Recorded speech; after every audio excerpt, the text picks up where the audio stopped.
Kisah Nabi Daud.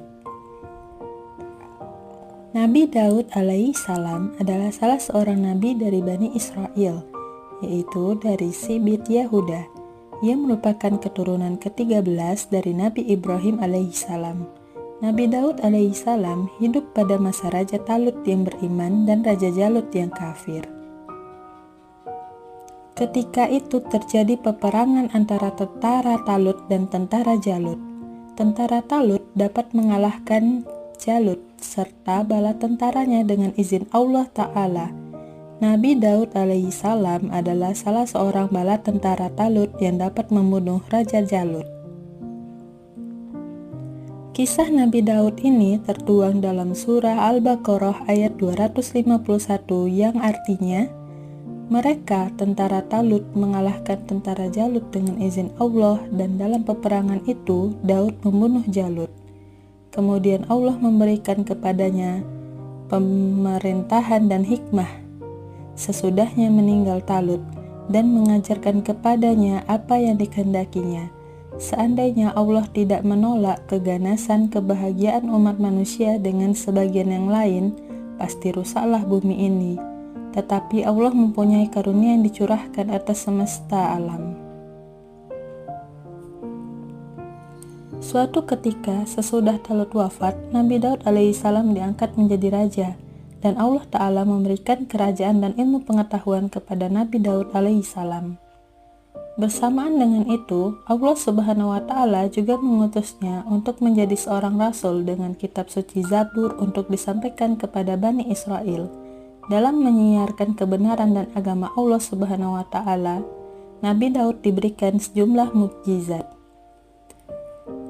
Allah Subhanahu wa Ta'ala memberikan mukjizat kepada Nabi Daud, mukjizat yang bertujuan untuk membuktikan kebenaran Rasul dan sekaligus melemahkan musuh-musuh Allah Subhanahu wa Ta'ala. Salah satu mukjizat Nabi Daud adalah dapat melunakkan besi dan mengubah bentuk besi tanpa memerlukan peralatan apapun, sebagaimana disebutkan dalam Al-Quran Surat Saba ayat 10. Allah Subhanahu wa Ta'ala menganugerahkan kepada Nabi Daud dengan suara yang sangat merdu, sehingga ketika sedang melanturkan kitab Zabur, burung-burung turut berhenti di udara untuk menyimak bacaannya. Begitu pula dengan gunung-gunung yang ikut bertasbih bersamanya.